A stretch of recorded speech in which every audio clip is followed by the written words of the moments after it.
Karanlık güçler son yıllarda çok hızlı saf değiştirdikleri halde karanlık ve çirkin yüzlerinden asla vazgeçmiyorlar. Geçtiğimiz günlerde Suriye'nin Banyas kasabasında insanlık dışı bir katliam yaşandı. Olayın faili ilginç bir şahıs üzerinde düğümleniyor. Daha önce PHKPC ve PKK ve Derin Devlet adına çalışan Mihraç Ural bu olaylarda Esed güçlerinin başında ortaya çıktı.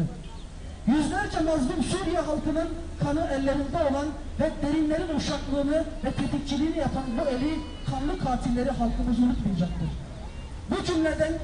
Bu cümleden olan başta Suriye olmak üzere İslam toprakları üzerine akıtılan kanların fail ve müsebbiplerini de Müslüman halkımız asla unutmayacaktır.